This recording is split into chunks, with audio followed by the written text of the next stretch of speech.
on les installe sur nos serveurs. Installer une infrastructure informatique est complexe et coûteuse. Comme vous avez pu voir, moi je ramène un petit ordinateur, on fait un ESX, c'était un petit ordinateur. En entreprise, vous prenez un minimum, par exemple là dans l'association où on avait pris un serveur, il a coûté 3 500 € sans le stockage. 3 500 € sans le stockage. Donc vous rajoutez le stockage dessus. Vous rajoutez les licences des, des logiciels et tout. Donc ça coûte très cher. Alors imaginez dans une très grande entreprise. Oui, Jackson.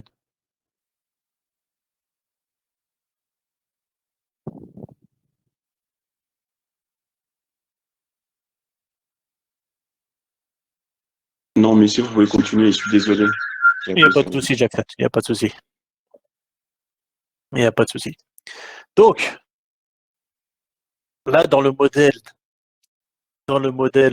IAS, tout ce qui est matériel, on ne va pas l'acheter. On va le louer et il sera déjà installé. On est d'accord? On aura juste à installer nos logiciels dessus, nos OS, et les configurer. C'est clair ou pas? Il y a des questions?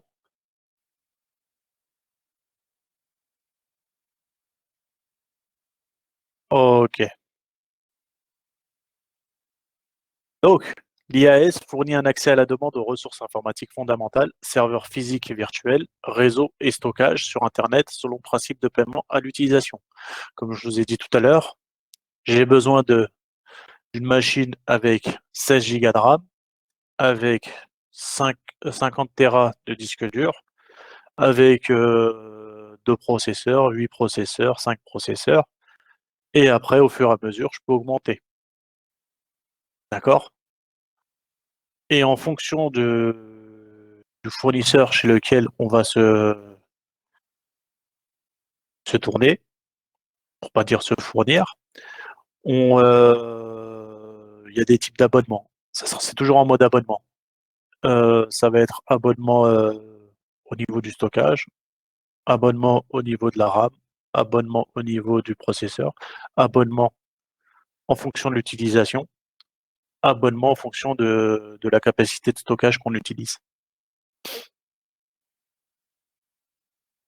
Donc, à la différence d'une entreprise entre guillemets physique, lorsqu'on prend un IAS, une fois qu'on en a plus besoin, comment dire, on coupe les ponts, on résilie, et après on n'a plus rien à faire.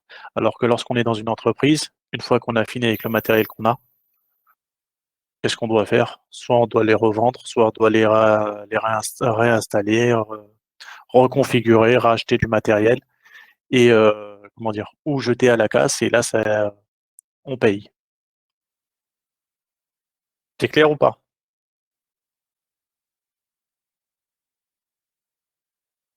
Faut voir ça un peu comme le leasing, hein, entre guillemets, pour ceux qui connaissent le leasing, c'est un peu pareil, entre guillemets. On loue, à la fin, on rend.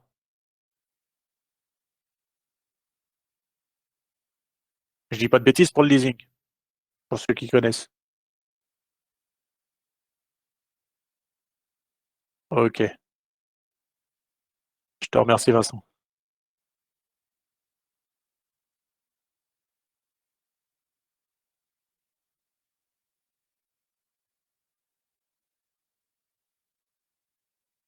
Donc, l'IAS permet aux utilisateurs finaux de faire évoluer et de réduire les ressources en fonction des besoins. Ce que je vous ai dit avant. Ce qui réduit le besoin de dépenses d'investissement élevés et initiales ou infrastructures sur site ou des tenues inutiles de surachat de ressources pour faire face aux pics d'utilisation. C'est ce que je vous ai dit tout à l'heure. Ça nous évite d'acheter du surplus. On utilise ce dont on a besoin. Si on a besoin de plus, hop, on appelle, on nous augmente sur place. Et ça se fait directement. Alors que lorsqu'on est en entreprise, si on n'est pas en mode cloud, on on attend d'être livré, on va réinstaller, donc il faut tout éteindre, il faut tout refaire. Ce qui fait perte de temps, perte d'énergie, perte de tout. Contrairement au SAS et au PaaS, et même au modèle de calcul PaaS plus récent, IAS offre aux utilisateurs le contrôle le plus bas des ressources informatiques dans le cloud. C'est-à-dire que l'utilisateur, c'est-à-dire l'administrateur, aura le contrôle total. Il peut avoir le contrôle total sur les ressources informatiques dans le cloud, à la différence du SaaS. Sur le SaaS, le seul contrôle qu'il a, c'est son adresse mail et son mot de passe. C'est clair?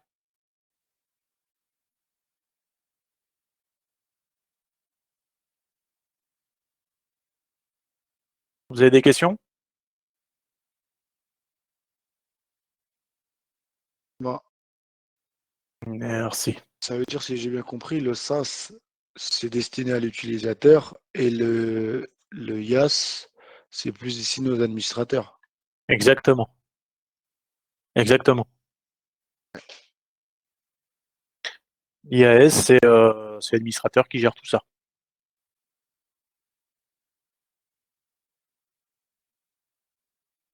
IAS était le modèle de cloud computing le plus populaire lors de son apparition dans les années 2010. Bien qu'il reste le modèle de cloud pour de nombreux types de charges de travail, l'utilisation du SaaS et du PaaS se développe à un rythme beaucoup plus rapide. Comme vous pouvez voir, hein, comme je vous ai parlé de Office 365, il y a plein d'autres logiciels, hein. Moi, je vous ai pris ça, mais il y a des logiciels de compta, comme vous avez pu voir là, les noms, là, pour ceux qui ont été regardés, pour les sites web, pour un peu tout, hein. Au niveau logiciel, ça s'est beaucoup développé.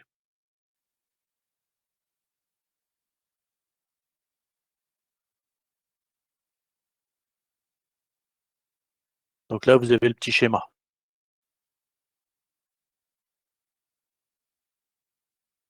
Le firewall est dans l'IAS, les machines virtuelles sont dans l'IAS, les Windows Server dans l'IAS, le data center dans l'IAS. D'accord?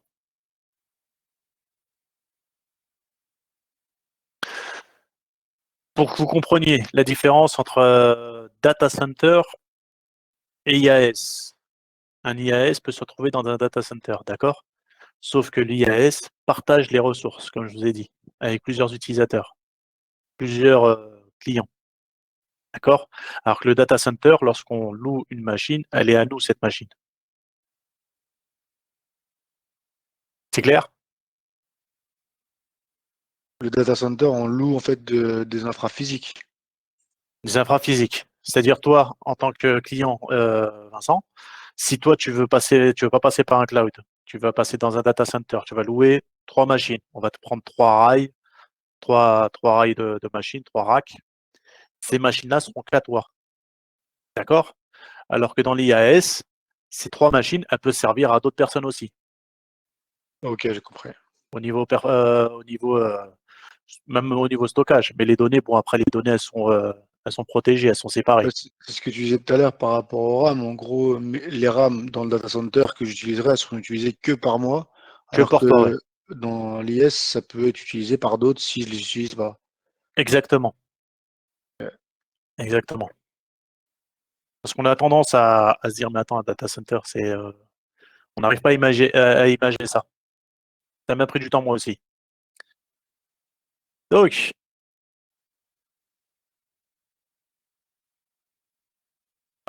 échappe. Mode classique. Avant l'installation, chercher une offre ou appeler un fournisseur pour acheter un serveur, d'accord? Commander le serveur, attendre sa livraison. Donc, en fonction de la personne qui va vous livrer, ça prend du temps. Ça, c'est le mode classique, hein. Vous avez vu la différence. C'est un tableau qui fait la différence entre les deux modes. Trouver une place pour le mettre, les prises, réceptionner la livraison, déballer, brancher, démarrer. IAS, tout est déjà fait. Il y a juste la livraison en quelques minutes. Sinon, au début, c'est pareil. On se connecte sur un site de l'hébergeur, on dit j'ai besoin de ça, ça, ça, ça, ça. Ça se fait en quelques minutes. Alors que si on le fait physiquement, qu'on aille sur un data center, tout ça, ça prend beaucoup plus de temps.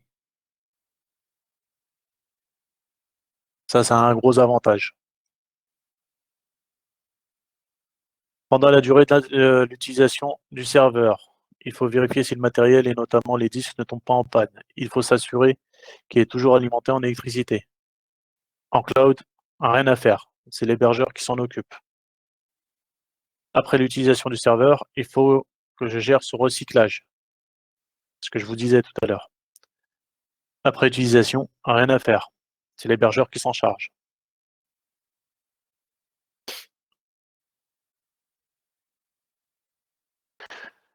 Plateforme, des questions par rapport à l'IAS ou pas?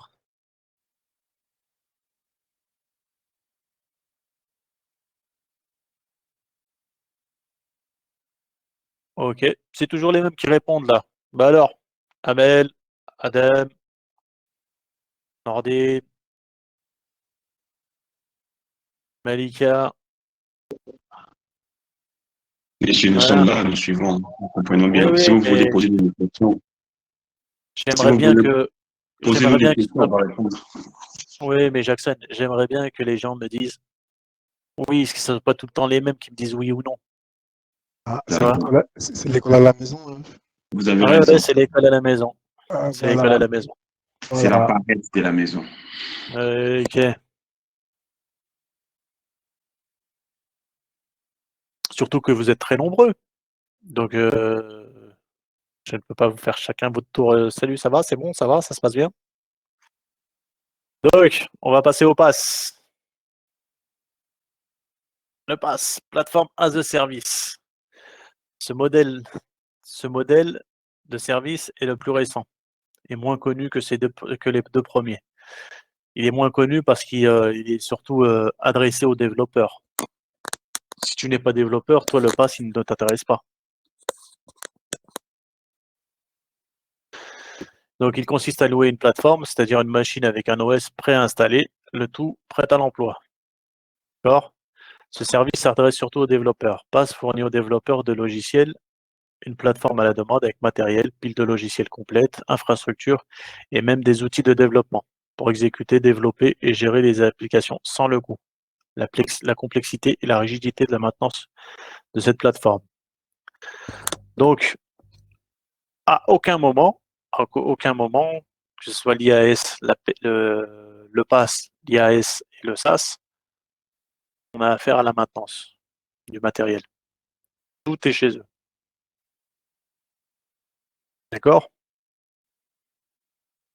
Donc, le PAS, c'est une plateforme où il y a un OS, un Linux, un Windows, n'importe, avec des outils de développement, d'intégrer. Mais c'est surtout des machines Linux, hein, je pense. Hein. Donc, avec le PAS, le fournisseur de cloud héberge tout serveur, réseau, stockage, logiciel, système d'exploitation, middleware, base de données, dans un centre de données.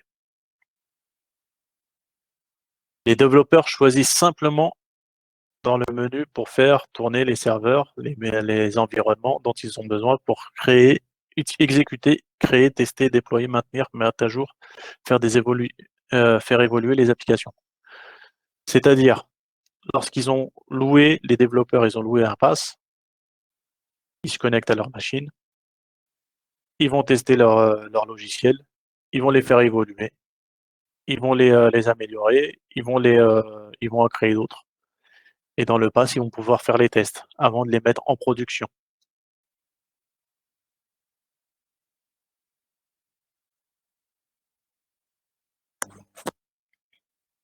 Aujourd'hui, PAS est souvent construit autour de conteneurs, un modèle de calcul virtualisé en une étape retirée sur des serveurs virtuels.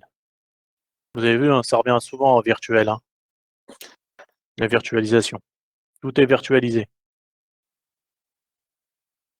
Plateforme as a service. Les conteneurs virtualisent le système d'exploitation, permettant aux développeurs de conditionner l'application avec uniquement les services de système d'exploitation dont elle a besoin pour s'exécuter sur n'importe quelle plateforme, sans modification, sans middleware. Donc, dans le conteneur, on va avoir un système d'exploitation. Ils vont faire leur petit test Et une fois qu'ils ont fait leur petit test, ils vont le faire tester sur une petite infrastructure qu'ils auront créée. Et si ça fonctionne bien, hop, ils pourront préparer à la mettre en exploitation.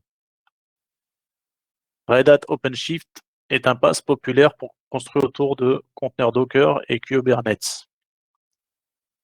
Bon, ça c'est un peu compliqué pour moi, donc je vous laisse lire ce truc-là. Je vais faire des petites recherches dessus, pour ceux que ça intéresse. Une solution d'orchestration de conteneurs open source qui automatise le déploiement, la mise en échelle, l'équilibrage de charges pour les applications basées sur les conteneurs.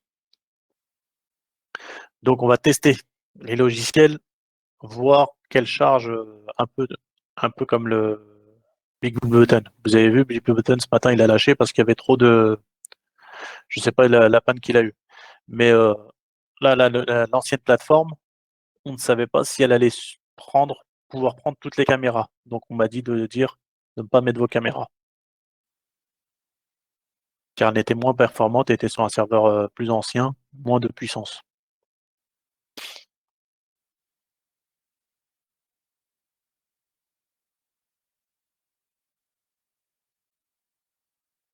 Ah bah, Docker, ouais, ça tu vas le voir souvent. Kubernetes, je connais pas trop. Docker non plus. Mais je sais que ouais, Docker, ça parle beaucoup en ce moment de Docker.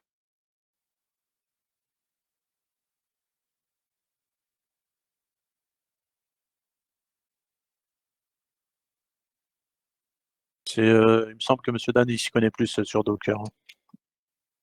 Donc, la plateforme passe. Dedans, on voit toujours les mêmes choses, hein. Des softwares. On peut tester des sécurités aussi, des logiciels de sécurité. On peut tout faire.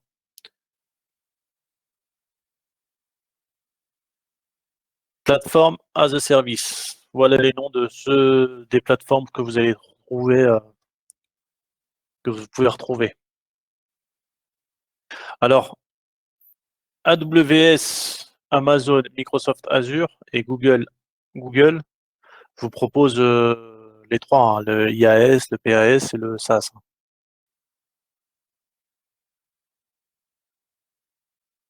Et en fonction du contrat que vous allez prendre, vous allez être sur un PaaS ou un SaaS ou un. C'est bon pour ceux qui prennent des notes là?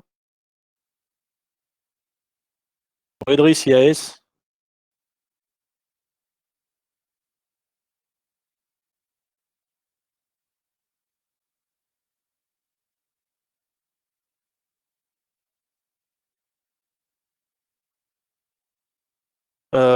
Les trois noms que je t'ai dit, ils font les trois.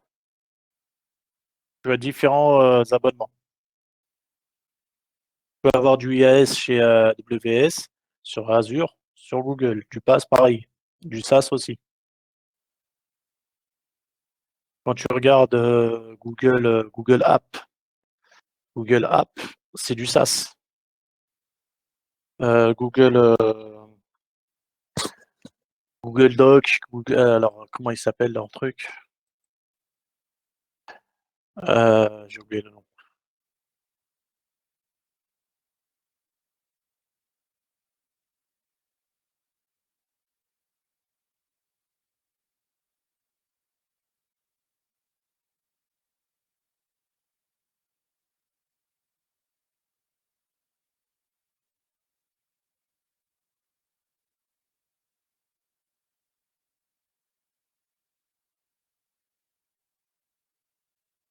Alors, tu as Meet, tu as Azure fait les trois en même temps aussi. Je vous ai dit, Google, Azure et Amazon font les trois en même temps.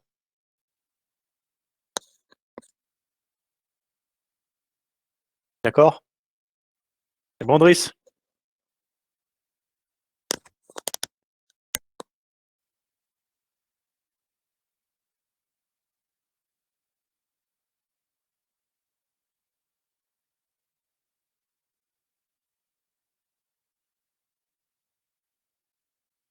Azure, de plus en plus, il s'améliore, Monsieur Franek.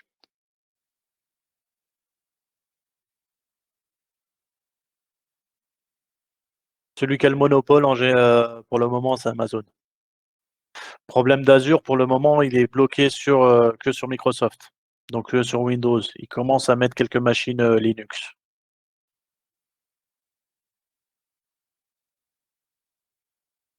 Il a un peu de retard par rapport à Amazon.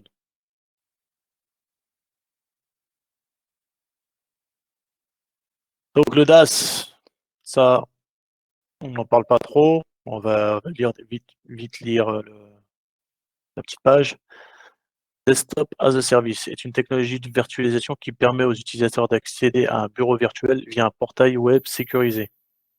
D'accord? C'est-à-dire, vous allez taper une adresse mail, vous allez taper une URL sur votre boîte mail et vous allez arriver sur un bureau. Vous allez arriver sur un bureau où vous allez avoir, par exemple, démarrer je vais exagérer le truc, comme Windows. Vous allez avoir votre bureau Windows. C'est ça un DAS.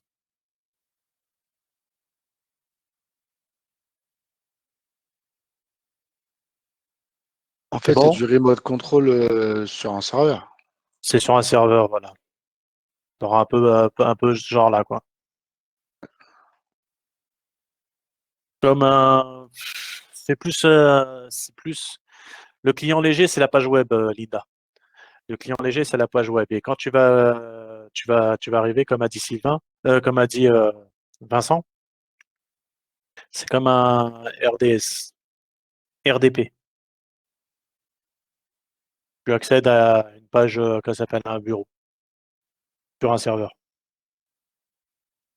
Voilà. Mais les plus importants sont les trois que je vous ai cités juste avant. IAS, PAS, SAS.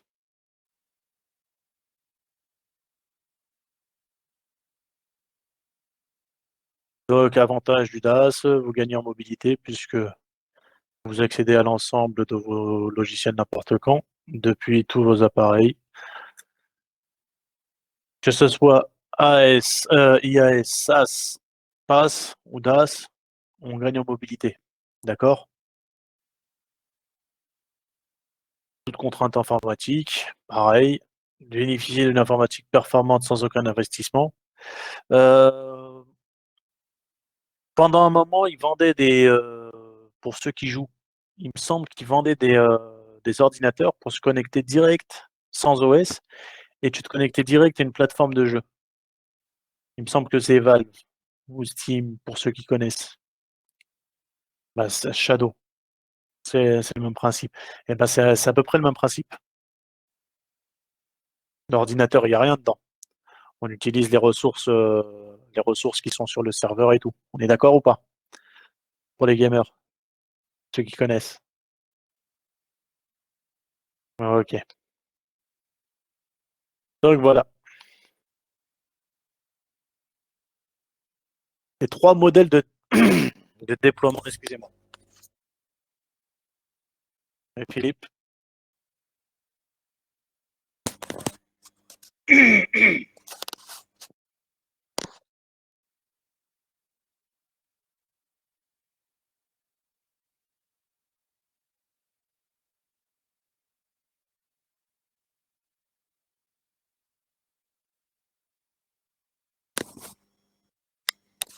Ok, pas de souci, Philippe. Donc, modèle de déploiement. Donc, on a vu les caractéristiques, on a vu les modèles de service. Maintenant, on revoit les modèles de déploiement. Modèles de déploiement, il y en a trois. D'accord? Il y a le cloud privé, le cloud hybride et le cloud public. Cloud privé. Cloud privé, c'est vous avez un NAS à la maison.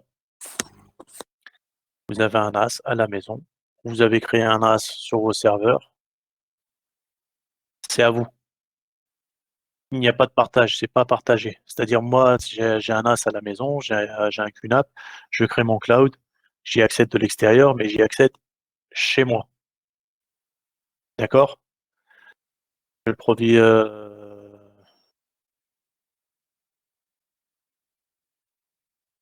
comment ça s'appelle? Je le gère entièrement. C'est-à-dire, il m'appartient. C'est ça le privé. Il m'appartient.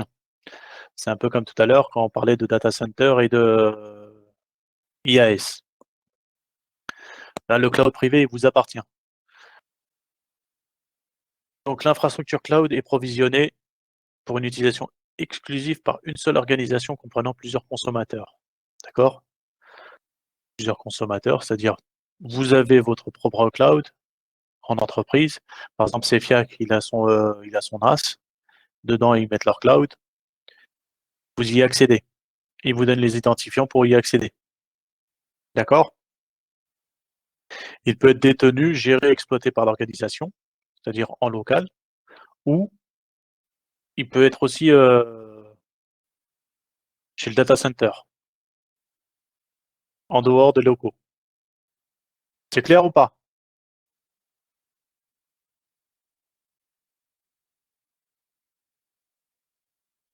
Ok.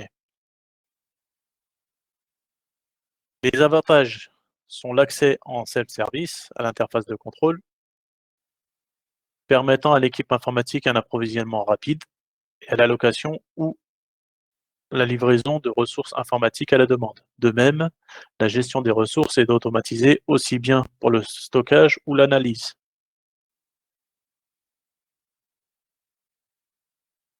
Excusez-moi. Donc, on a une interface de contrôle, c'est-à-dire c'est l'interface d'administration. D'accord?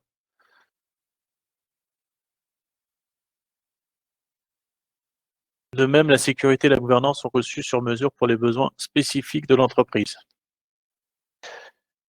Si on le fait via, par exemple, Amazon, si on fait un cloud privé chez Amazon, on va nous proposer, par exemple, on va nous proposer 50 gigas, je vais vous dire 50 gigas de stockage. Hop, ces 50 gigas, ils sont qu'à nous, ils ne sont pas aux autres. Parce que les fournisseurs de cloud peuvent vous proposer du cloud privé aussi. À la Est-ce que, différence de... Oui, est-ce que dans ce cas-là, on peut parler de comment ça s'appelle? Mince, je le disais tout à l'heure. La différence entre l'IaaS et le data center, ouais, là on est en mode data center, c'est ça. mais c'est comment dire, c'est géré par le fournisseur. D'accord, mais le data center, de toute façon, c'est quand même géré par le fournisseur. Oui, oui. Oui, le data center, il est géré par le fournisseur. Mais là, tu as des fournisseurs qui sont, au lieu de passer, par exemple, tu sais, par ton data center en normal, par exemple, OVH, tu lui dis, voilà, je veux tant de serveurs, hop, en physique, ces ordinateurs t'appartiennent. Et ben là, tu passes par Amazon, tu passes par Azure, tu passes par eux, qui te proposent des clouds privés, D'accord, mais du coup, c'est du IaaS. comme le data center. Non, non, tu peux avoir dans l'IaaS, tu peux l'avoir aussi dans le SaaS. Non, dans le SaaS, tu peux pas l'avoir. Ouais, c'est dans l'IaaS. L'IaaS, ouais. Ok. Voilà. Parce que c'est toi qui le gères entièrement, en fait. Le cloud communautaire. Cloud communautaire, c'est un cloud pour plusieurs entreprises, par exemple le cloud agricole, le cloud universitaire, c'est-à-dire plusieurs universités qui sont dans le même cloud. Par exemple, là, j'ai mon fils qui va avoir cours sur ma classe à la maison. Je pense que vous avez des enfants aussi qui vont avoir des cours, pour ceux qui ont des enfants, qui vont avoir des cours en visio. Ma classe à la maison, c'est entre guillemets un cloud communautaire, on va dire. Ça peut être considéré comme un cloud communautaire. Parce que c'est pas que l'école de mon fils qui utilise cette classe-là. Cette, euh, comment on appelle ça? Cette application, entre guillemets. C'est bon, je suis clair? Ou pas?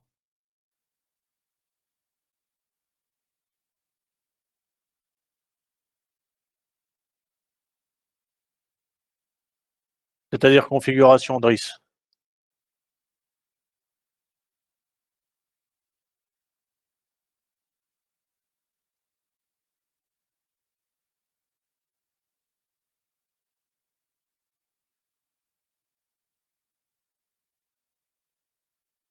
Brice, qu'est-ce que tu veux dire par configuration?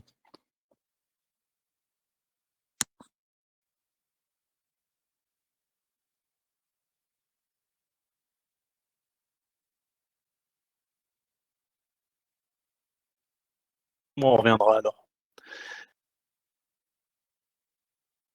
Donc, le cloud communautaire, c'était une infrastructure mise à disposition pour une utilisation exclusive par une communauté spécifique de consommateurs d'organisations partageant les préoccupations. Organisation, comme je vous ai dit, ça peut être université, agricole, politique, ça peut être un peu tout. Elle peut être détenue, gérée, exploitée par une ou plusieurs organisations de la communauté, un tiers ou une combinaison d'entre eux. Il peut exister dans ou en dehors des locaux. C'est un peu comme le cloud public, cloud privé, mais au lieu qu'elle soit chez chaque participant, elle est chez un qui gère tout le monde. Par exemple, je vais dire une bêtise, hein. Le cloud universitaire, il est au ministère de l'Éducation. C'est clair un peu ou pas?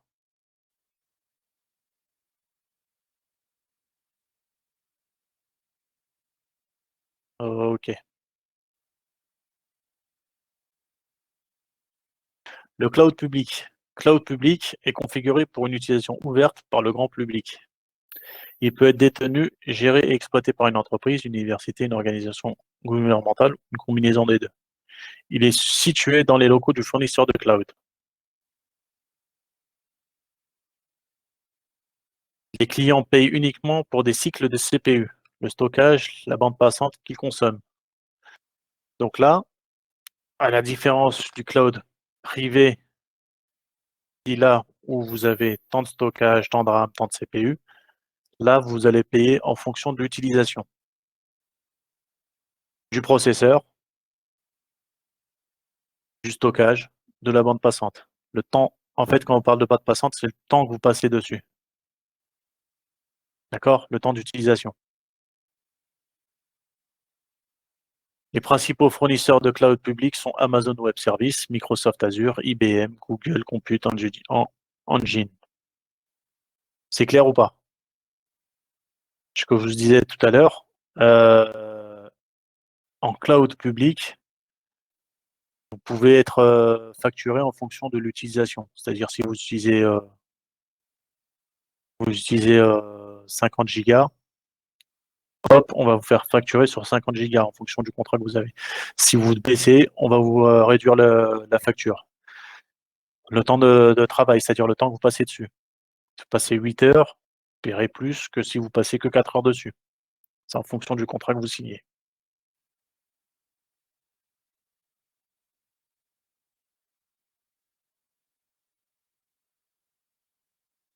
Cloud public. Les utilisateurs de services cloud public n'ont pas besoin d'investir dans le matériel, les logiciels, les infrastructures qui sont gérées par les fournisseurs. Donc en cloud public, on ne paye que l'abonnement. D'accord? On ne paye qu'un abonnement. Après, on se connecte. Dans le cloud public, on y retrouve de nombreuses applications SaaS professionnelles allant du CRM, Custom Resource Management, c'est-à-dire relation client, management de, voilà, management de la relation client, au gestionnaire de transactions en passant par les outils analytiques de données. IaaS pour les services de stockage, de computing repose également sur le cloud public. Il en va de même pour les PaaS, destinés au développement d'applications cloud.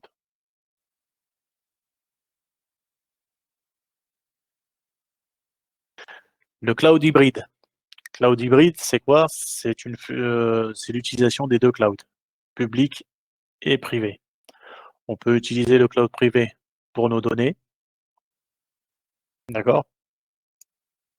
Et le cloud public pour utiliser des logiciels. L'infrastructure cloud est une composition de deux ou plusieurs infrastructures de cloud distinctes, privées, communautaires ou publiques, qui restent des entités uniques. En cloud public, on utilise plusieurs clouds. Elles sont liées entre elles par une technologie standardisée ou propriétaire qui permet la portabilité des données et des applications. D'accord? C'est-à-dire, si j'utilise encore Office 365,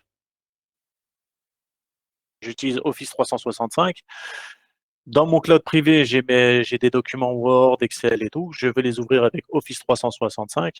Il va y avoir une relation entre les deux clouds. C'est clair ou pas?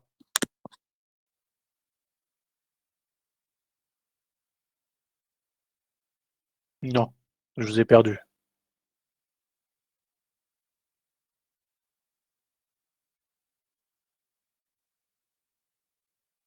Ok.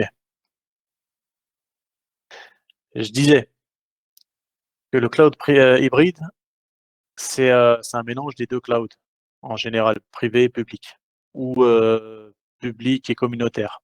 D'accord? Je vais utiliser mon cloud privé, je vais aller chercher mes fichiers Word, Excel et tout, et je vais les ouvrir sur Office 365, qui est sur un cloud public.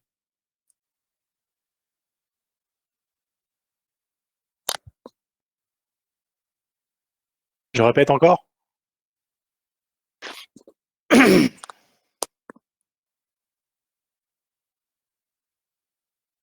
Comme on utilise par le biais de Word, c'est-à-dire ouais, via Edge. Via Edge, tu te connectes à ton compte Office 365, d'accord? Tu vas ouvrir Word en ligne, et ça, c'est cloud public. Et avec Word, tu vas aller ouvrir un fichier que tu as dans ton cloud privé. Un fichier Excel, un fichier Word, un fichier PDF, n'importe. C'est bon?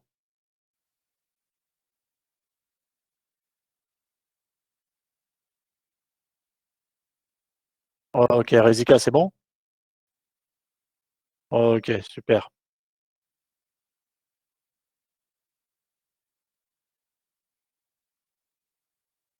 La sécurité. Excusez-moi.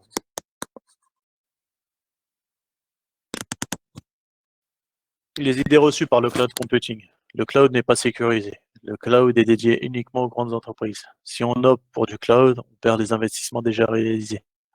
Je ne suis plus maître de mes données. Le cloud computing est trop cher. Ça, c'est les idées qu'on a. Il n'est pas sécurisé. En général, si on vous propose, si on vous propose de vous héberger, on vous loue des clouds, on vous propose des notions de sécurité. Parce que en général, on met des assurances et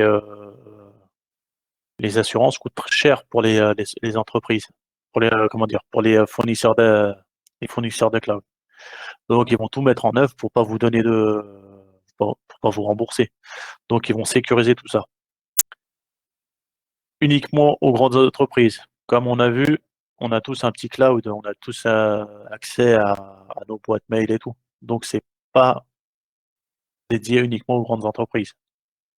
En fonction de ce qu'on a besoin, on peut prendre un abonnement cloud. Là, si vous allez sur AWS, vous allez voir des tarifs qui ne sont pas excessifs.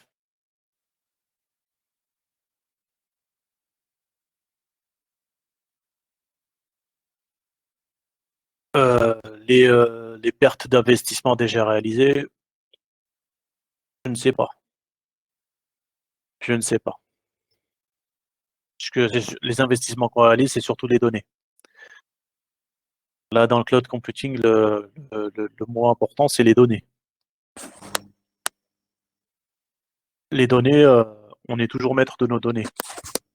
C'est-à-dire le jour où on veut plus de notre cloud, hop, on rapatrie nos données, on ferme tout.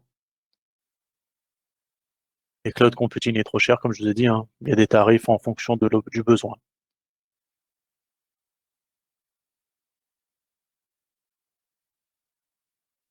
La sécurité du cloud fait référence à la protection de l'intégrité des applications, des données et de l'infrastructure virtuelle hébergée dans le cloud. Ce terme s'applique à tous les modèles de déploiement dans le cloud, public, privé, hybride, et à tous les types de services, de solutions à la demande IaaS, PaaS, SaaS dans le cloud. De manière générale, dans le cadre des services cloud, le fournisseur de cloud a la responsabilité de sécuriser l'infrastructure sous-jacente, tandis que le client a la responsabilité de sécuriser les applications et les données du cloud. Là, on vous dit que l'infrastructure, c'est le fournisseur qui garantit la sécurité. Après, vos applications, lorsqu'on dit de sécuriser vos applications et les données, on parle de cryptage, c'est-à-dire vos données, il faut qu'elles soient cryptées. Lorsque vous vous connectez, en général, vous êtes censé vous connecter à un cloud, vous passez par un VPN. D'accord? C'est clair?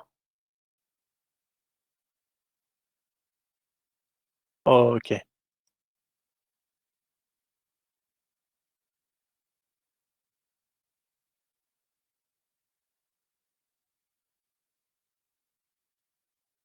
Les clients cloud doivent mettre en place différentes mesures de sécurité pour protéger les applications, les données basées dans le cloud et atténuer les risques de sécurité.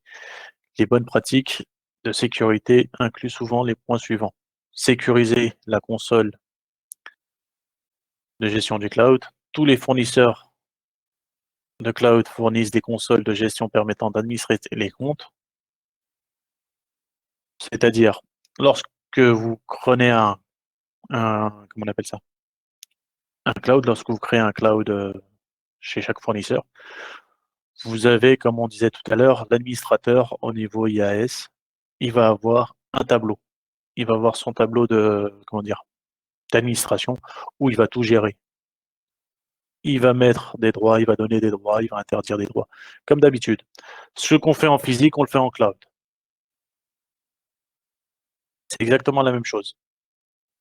Sauf que au lieu qu'on ait un truc physique devant nous, c'est comme je vous ai dit en mode virtualisation, en gros de virtualisation, c'est virtualisé. Et c'est pas chez nous, c'est chez le fournisseur. C'est clair? Donc, petit exercice que vous allez faire, vous allez me rechercher sur Internet. Ah ouais, non, j'aurais pas dû vous donner ça. Vous allez me rechercher trois fournisseurs IAS chez Amazon. Vous avez trois abonnements IAS. Vous allez me noter trois abonnements IAS Amazon, un chez Azure, un chez Google. Pareil pour le Pass et pareil pour le SaaS, s'il vous plaît. Et vous m'envoyez ça par mail. Je reviens vers vous dans 20 minutes. C'est bon, 20 minutes?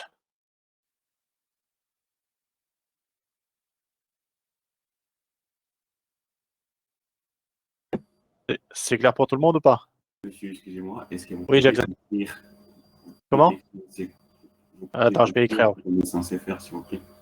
Ok. Merci.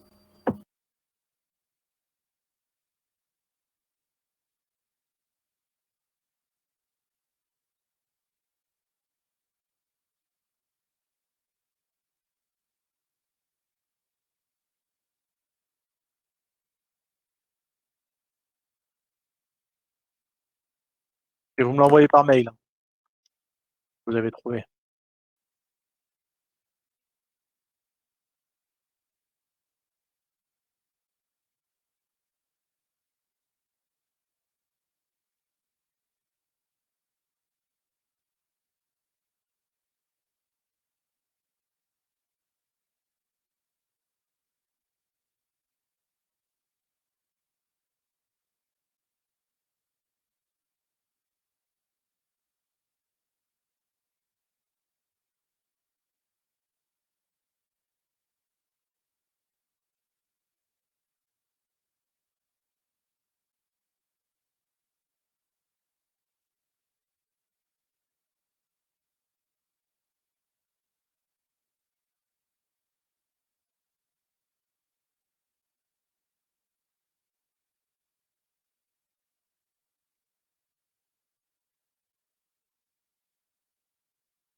On revient à midi 20.